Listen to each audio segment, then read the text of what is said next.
Vamos continuar nossa trajetória pelos diagnósticos que devem ser firmados para a boa prática da homeopatia clínica hahnemanniana. Acredito que tenha ficado claro que o diagnóstico, esse caminho do conhecimento da individualidade do paciente, em todas as suas particularidades, é fundamental para a prática da homeopatia.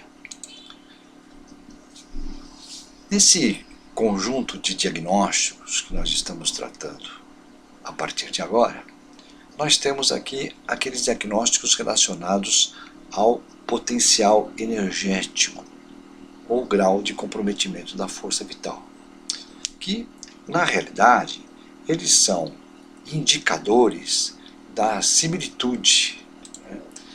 Eles que nos dizem se nós estamos no caminho certo da busca da semelhança, da totalidade sintomática característica, e também se a partir dessa identificação, dessa totalidade sintomática, se nós fizemos a prescrição mais adequada. Juntamos aqui, não vamos nos aprofundar, o objetivo dessa apresentação não é aprofundar em cada um deles, são temas que demandariam muito tempo, cada um desses itens. Nós vamos focar aqui nos três principais: as variantes reativas, a condição clínica dinâmica e o prognóstico clínico dinâmico de Kent. As variantes reativas, elas identificam o que acontece após a prescrição do medicamento homeopático. E elas costumam acontecer, surgir, se manifestar em torno de 10 a 15 dias após a prescrição do medicamento. Classicamente, nós temos a agravação homeopática, descrita no parágrafo 157 do órgão. Temos a agravação patogenésica ou patogenética, como dizem, do parágrafo 180. Temos o retorno de sintomas antigos, no parágrafo 142. E temos aqui a colaboração da professora Ana Cossack, sua tese de 1990, em que ela descreve a ocorrência de eritema reacional ou episódios agudos como uma variante reativa. Nós tivemos a oportunidade de fazer um trabalho, um ensaio clínico, em 1991, e identificamos a resposta emocional positiva como uma manifestação da boa resposta ao medicamento homeopático. A condição clínica dinâmica está associado a um outro conceito bastante importante, que é o conceito dos miasmas, né? Que nós temos os processos irritativos, temos aqui os processos inflamatórios, temos aqui os processos proliferativos ou disfuncionais e aqui os lesionais. Para quem já conhece a homeopatia, identifica bem aqui as manifestações psóricas, as psicóticas, psoropsicóticas e psicóticas, e a sifilínica. Então, no que isso importa, o diagnóstico disso importa para a nossa conduta. Nós sabemos que quanto mais próximo da psora, ou seja, quanto mais próximo do processo irritativo estiver o nosso paciente, menor é a profundidade da perturbação vital. Ou seja, quando caminhar nesse sentido do irritativo para o lesional, no lesional nós temos aqui, que seria a questão sifilínica, né, do caso, nós temos aqui um comprometimento bastante grande da força vital. Isso vai nos auxiliar a conduzir o caso com relação à sua evolução e também a definir a prescrição. Nós sabemos, e isso fica bem claro quando nós fomos estudar aqui o prognóstico clínico dinâmico, que quanto mais lesional for o caso, quanto maior o comprometimento da força vital, maior é o risco de se utilizar altas potências e inclusive se utilizar o próprio simílio, né? O próprio Kent vai orientar para se usar um similar em baixa potência. Complementarmente, a gente pode também entender que quanto mais longe do lesional, do sifilinismo estiver o nosso paciente, mais próximo do funcional ele tiver, maior é a possibilidade de recuperação do quadro. Então, é importante se fazer esse diagnóstico da condição clínica dinâmica para que nós possamos prescrever melhor e evoluir bem o caso, né? Conseguir ter um critério, um indicador de evolução adequado para sabermos qual é o caminho que o caso está tomando.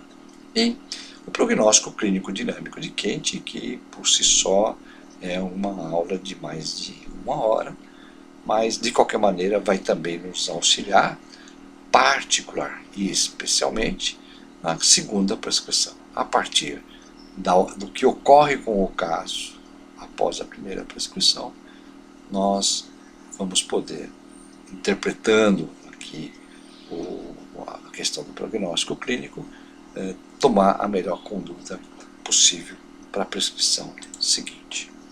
Muito bem. Os diagnósticos seguintes também, cada um deles seria uma aula. A princípio nós estamos estruturando essas aulas e brevemente vamos colocar no ar. Nós temos os diagnósticos da biologia humana, da causalidade intrínseca ou do terreno, que o Hahnemann trabalha com esses conceitos no parágrafo 5, né, do órgão, 1810, e em 2000, Alan Dever, autor moderno, trabalha basicamente com os mesmos conceitos, mostrando mais uma vez que é a genialidade de Hahnemann, ou seja, em 1810, trabalhando com conceitos modernos, né, do ano 2000. Nós fizemos essa adaptação e aqui a gente vai apresentar para vocês também um resumo. O terreno, ele é dividido, pode ser dividido em 3 pernas, vamos dizer assim, né? Uma delas é a questão, está associada à questão energética, que nos textos mais antigos de homeopatia se dava o nome de temperamento, mas que mais modernamente nós temos que pensar na questão energética, né? Que é a toniplasticidade, que está relacionado com o balanço energético, que é individual, o quanto de energia o nosso paciente dispõe para responder ao medicamento homeopático. Então, dependendo da situação, uma alta potência de um medicamento homeopático pode não surtir efeito porque o indivíduo simplesmente não tem energia para poder responder a esse estímulo. Isso precisa ser identificado. Ela é variável, ela é temporal. A toniplasticidade do temperamento é temporal, ou seja, a toniplasticidade de uma criança recém-nascida é diferente de uma criança maior, que é diferente de um adolescente, que é diferente de um adulto jovem, que é diferente de um adulto maduro, que é diferente de uma pessoa com mais idade e o senil. É diferente. Então, essas questões temporais, na ótica da toniplasticidade, têm que ser observados no momento da prescrição. Muito bem. A morfofisiologia ou constituição já é mais fixa, né? Já recebe uma influência genética muito grande. Então ela varia muito pouco. Existem várias classificações de constituição na literatura médica, né? Nós usamos aqui uma classificação da escola francesa, que considera o tipo normal, né, o que eles denominam de sulfúrico neutro, aquele indivíduo equilibrado, com boas reações. Desse sulfúrico neutro, nós podemos ter 2 evoluções. Uma do lado da hiperfunção endócrina, que nós denominamos de hipercrinia, e outra do lado da hipofunção endócrina, ou seja, hipocrinia. Muito bem. Daí nós podemos ter 4 grandes grupos de constituições ou de biotipos, homeopaticamente falando. Aquele hipercrínico estênico, ou seja, que ainda está numa fase de boa reação, está próximo do sulfúrico neutro, que é o sulfúrico magro, que é aquele indivíduo magro, com bastante energia, e aqui a gente usou a figura do Don Quixote de La Mancha para exemplificar. Do lado da hipocrinia, o hipocrínico estênico, ou seja, com bastante reação, bastante força, bastante energia, nós temos o sulfúrico gordo, certo? Que é aquele gordo mais ligeiro, né? Mais ativo, né? É um gordo leve, né? Se a gente pode dizer isso. E aqui eu peguei a figura do Jô Soares. Muito bem, Jô Soares quando era mais jovem, agora já está numa outra fase da vida, a questão da toniplasticidade acaba tendo uma força bastante grande, né, e impede que ele seja tão leve, tão agitado, tão ligeiro quanto era antes. Voltando aqui para o lado do hipercrínico, o hipercrínico astênico, ou seja, aquele que perdeu energia, tem pouca energia, seria o fosfórico, que é o magro melancólico, né? Chopin, Beethoven, né? Esses indivíduos românticos que acabaram morrendo, alguns de tuberculose, né? Pela tristeza da vida, enfim, representam bem esse tipo. A questão da tuberculose eu dei propositalmente como exemplo, porque o fosfórico tem uma característica de ser suscetível ao bacilo de Koch, então predisposto à tuberculose, né? Tanto que o tipo fosfórico está muito associado ao miasma tuberculínico, que nós vamos ver aqui quando nós vamos falar da fisiopatologia. Aqui é a morfofisiologia. Muito bem. Se nós formos para o lado do hipocrínico astênico, nós temos aquele gordo com movimentos pesados, lentos, vagarosos, né, que é o carbônico. E eu peguei propositalmente a figura do Tim Maia, porque Tim Maia e Jô Soares são pessoas contemporâneas, né? São da mesma época. Né? Os dois obesos, os dois artistas, os dois no mesmo meio, no mesmo ambiente, expostos às mesmas situações, mas se percebe as atitudes bastante diferentes, inclusive Tim Maia já falecido precocemente e Jô Soares aí ainda ativo, ok? Para não esquecer essas características importantes. Bom, e aqui embaixo, meio que perdido por aqui, nós temos o tipo fluórico. O tipo fluórico é aquele disforme, é um tipo assimétrico. Né? O fluórico está muito associado ao miasma sifilínico. Ele, assim, a princípio, salvo o melhor juízo, ele estaria mais na vertente do sulfúrico magro hipercrínico, não é? Com uma situação de astenicidade extrema, de grande perda da energia. Muito bem. Quando nós vamos para a fisiopatologia, para o miasma, nós temos os clássicos, né? Psoriacicose e sífilis. No meu entendimento, o miasma, ele podemos fazer uma equação, mal chamando assim, dessa forma, se possível, em que o miasma é igual a diátese, ou seja, a predisposição, mais a tipologia psíquica. Então, dessa forma, nós temos a psória, que seria a diátese atópica, e a tipologia psíquica da angústia existencial. A psicose, então, muito mais próximo do modelo normal, né, da humanidade. Né? Quem sou, onde estou, por que estou aqui, etc. Né? A psicose, ela já é uma diátese proliferativa, nós tivemos a oportunidade de ver no slide anterior, e a tipologia psíquica está associada à hipertrofia do ego. E a sífilis é a destrutiva, tanto a diátese, né, ulcerativo e tal, quanto também a tipologia psíquica, aquele indivíduo que se autoagride, né, que tem vontade de matar, de se autodestruir, né, de se matar. evitar, enfim.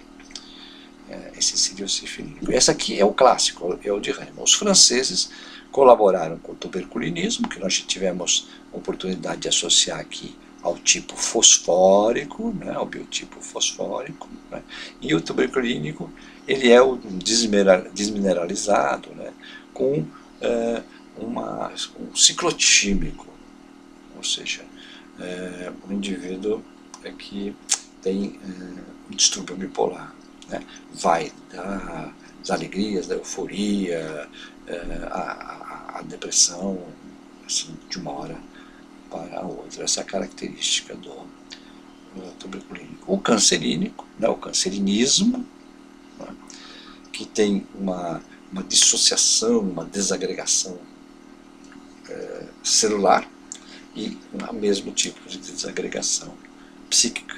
Né. E a gente vê aqui embaixo o artritismo. Bem, o artritismo está colocado aqui porque ele consta da literatura, mas ele na realidade ele não é propriamente um miasma, porque a gente só identifica a parte diatésica, né, do artritismo, que está associado ao acúmulo de catabolitos. Então não existe uma tipologia psíquica. Muito bem.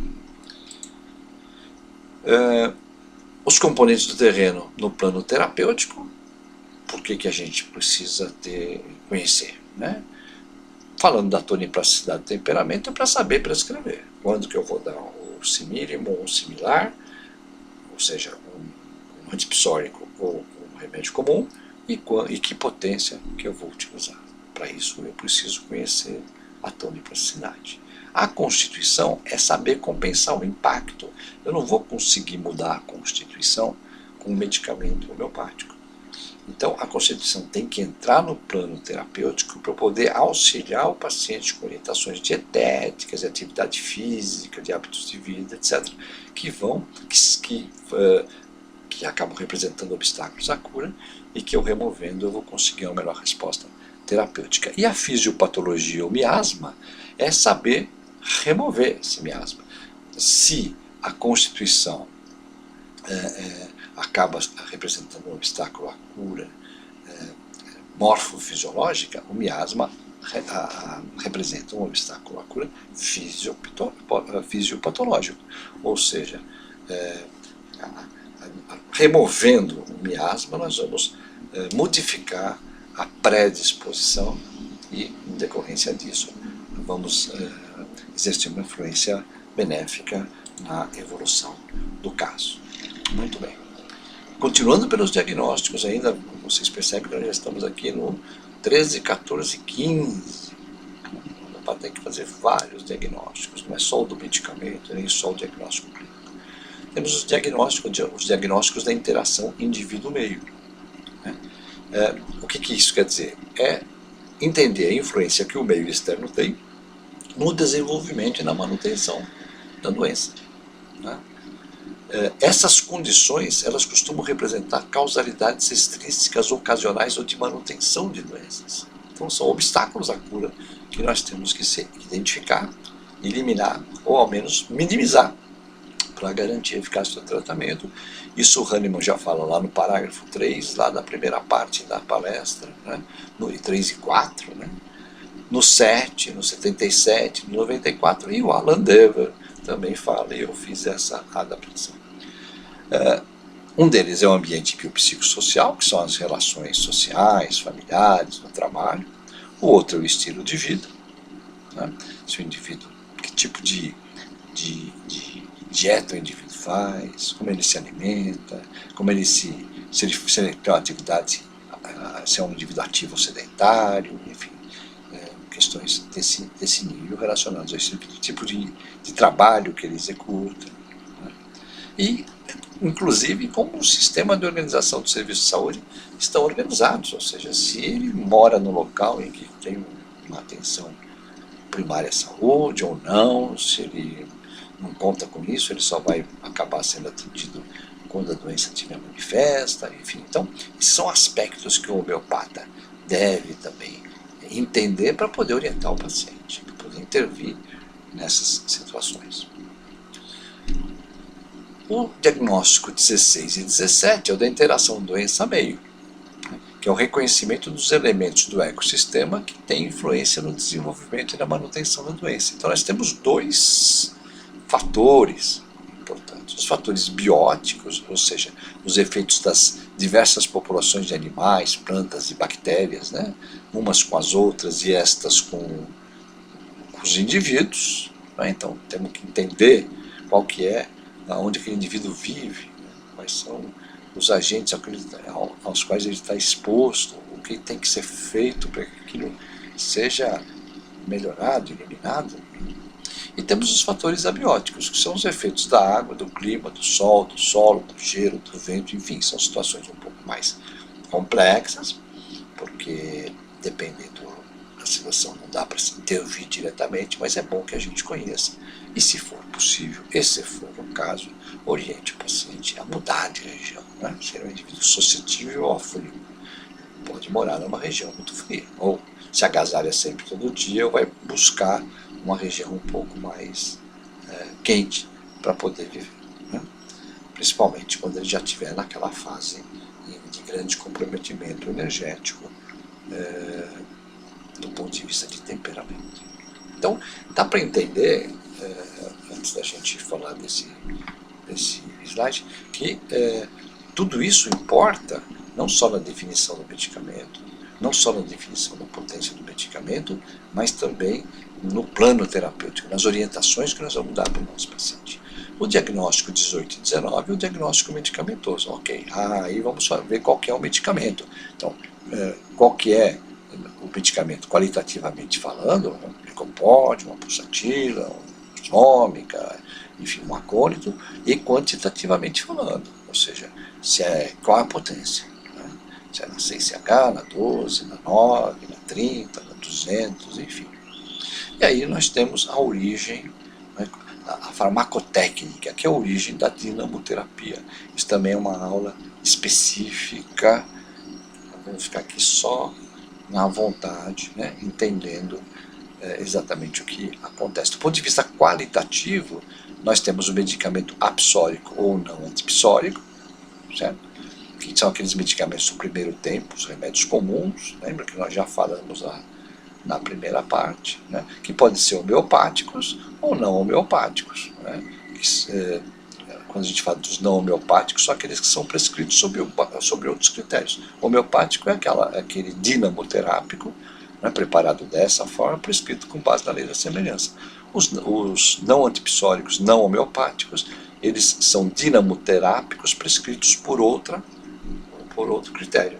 Por exemplo, num quadro de intoxicação, sabemos qual é o toxicante, preparamos um dinamoterápico, né, um medicamento diluído solucionado daquele intoxicante e damos para o nosso paciente. E o medicamento antipsórico, que é o medicamento do segundo tempo de tratamento, né, que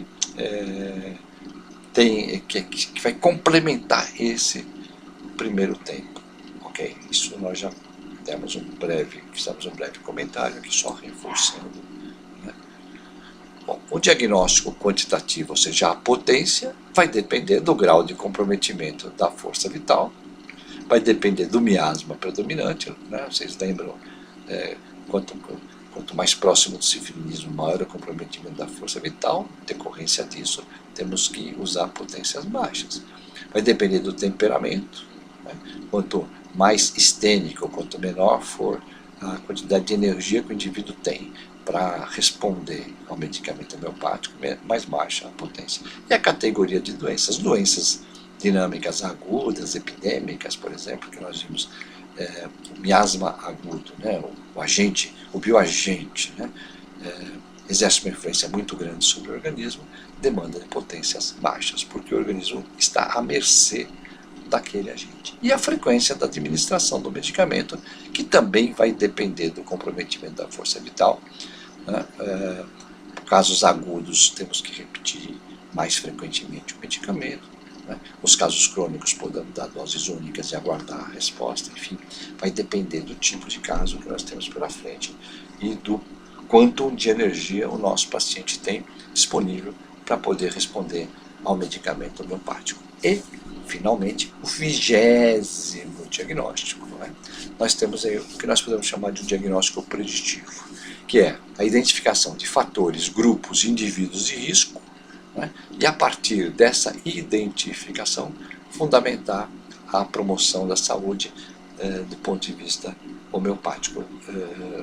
Acho fenomenal essa descrição do Hahnemann no parágrafo 4, por isso que eu estou repetindo aqui. Será também um conservador da saúde, se conhecer as causas que a perturbam, originando as doenças, e souber afastá-la das pessoas sadias. Então, isso quer dizer, eu estou diante de um grupo de pessoas sadias, existem agentes nóxicos, né, ou agentes causais naquele meio que podem ser prejudiciais a determinados indivíduos, a determinados grupos de indivíduos. Eu vou intervir preventivamente naquele grupo para afastar as pessoas sadias desse agente mórbido, ok? Isso aqui, órgão, 1810, no começo do século XIX, está perfeitamente afinado com os cânones das estratégias de saúde da família. Muito bom. Resumindo um pouco, a homeopatia é uma especialidade médica clínica centrada na pessoa e seu praticante deve estar dotado de habilidades e competências específicas adquiridas apenas nos cursos de graduação em medicina. Okay? Hoje em dia se vê muitos profissionais, bons profissionais nas suas áreas, mas não médicos, portanto não clínicos, se arvorando a praticar a homeopatia negativa. A homeopatia é uma prática médica, uma prática clínica. Quer dizer, não basta conhecer os medicamentos, saber sua ação, não basta. Precisa, antes disso tudo, estar habilitado, ter competência para fazer esses 20 diagnósticos que nós falamos até aqui. Se não tiver essa habilidade, essa competência, poderá correr risco, colocar em risco o paciente. Isso é um fato bastante importante, nós não podemos deixar de falar. Como todo clínico, o médico homeopata deve conhecer a pessoa doente Como todo clínico, o médico homeopata deve conhecer a pessoa doente em sua integralidade, para saber o que há para ser curado e qual a melhor conduta a ser tomada. Foi isso que nós vimos caminhando por esses 20 diagnósticos. A prescrição homeopática não se limita à indicação do medicamento, pois abrange um plano terapêutico elaborado em conjunto com a pessoa doente, seus responsáveis ou cuidadores, que leva em consideração todos os saberes diagnósticos envolvidos e a partilha do poder. É assim que tem que funcionar, é assim que tem que ser feito. Muito bem.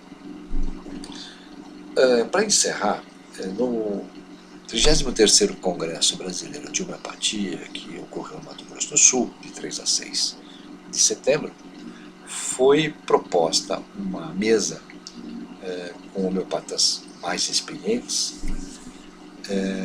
sobre a praxis homeopática. Então, o tema dessa mesa era a praxis homeopática sob a luz da experiência, e nós tivemos a honra de ter sido convidado para participar. Então, o que eu quero mostrar aqui foi o que eu apresentei lá. Eu, na realidade, achei que levar casos seria chover no molhado, né? Vários homeopatas já haviam feito isso nesse congresso, e eu resolvi levar conselhos. Eu acho que, na medida em que a gente atinge uma certa idade, nós temos esse direito de dar conselhos, né, em cima dos nossos erros, né, em cima da nossa vivência, em cima dos erros dos outros, enfim. Então, meus conselhos foram esses. Seja médico homeopata. Fundamente sua prática na clínica. Valorize o conhecimento do doente e sua doença, tendo um diagnóstico em todas as suas modalidades como base da conduta. Segundo conselho, consubstancie a clínica e epidemiologia. Com isso, se valoriza a causa das doenças, bem como os obstáculos à cura, sabendo como reconhecê-los e removê-los. Terceiro, valorize a prevenção das doenças, ou seja, a promoção da saúde. Identifique fatores e agentes de risco para afastá-lo das pessoas sadias. Considere que simílimo é o medicamento indicado pela totalidade sintomática característica do status morbid. Lembre que o simílimo é um medicamento que cobre os sintomas raros, peculiares e característicos do estar, e que sintoma é o que diferencia o doente dele próprio quando sadio. Não se limite a prescrever. Elabore junto com o doente um plano terapêutico que contemple todos os determinantes da doença identificados naquele caso. De acordo com cada caso, defina qual a terapêutica, medicamentosa ou não medicamentosa, terapêutica nuclear, e saiba orientar o caso. Nesse sentido, a homeopatia pode ser a única terapêutica, pode ser a nuclear ou pode ser a complementar integrativa. Não reduza sua prática seguindo escolas, algoritmos ou guidelines de evidências. Na clínica médica, cada caso é um caso. Na clínica médica homeopática, cada doente é um doente. Que sua conduta esteja baseada nos princípios da ética social, da ética médica e da bioética. Faça a diferença respeitando os espaços de domínio de todas as profissões paramédicas. Jamais se valha da criação politicamente premeditada de um clima de desqualificação de uma atividade de inegável valor social para arvorar-se e ocupar o seu espaço sem estar regularmente habilitado para isso. Considerar especialmente os princípios da beneficência e não maleficência, ou seja, prescrever o melhor tratamento indicado para cada caso e para cada momento da história da doença. Da autonomia do doente, garantido pela informação de todos os aspectos do tratamento, inclusive a possibilidade de utilizar um placebo. Da universalidade ou justiça, permitindo o acesso de todos aos benefícios de seu conhecimento e saber. Leve a homeopatia para a ponta da rede de atenção à saúde. Caso contrário, os não médicos farão isso com todos os riscos decorrentes. Não elaborar formulações secretas ou que sejam conhecidas por estabelecimentos específicos. Documente de forma rigorosa, organizada e metódica os seus casos. Lembre de sua importância clínica, ética, legal, didática e científica. O exercício da medicina está comprometido com a assistência, com a ciência e com a docência. Valorize o saber médico acumulado. Colabore aumentando esse acervo, produzindo cientificamente, publicando, participando ativamente de congressos. Não leve seu saber para o túmulo. Fortaleça a sua corporação. Fomente o espírito de corpo.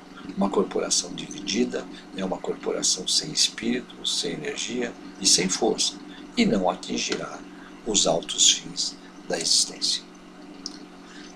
Eu gostaria de agradecer a atenção, espero que tenham aproveitado e continuem acessando marcelopustiglione.com. Muito obrigado e até uma próxima oportunidade.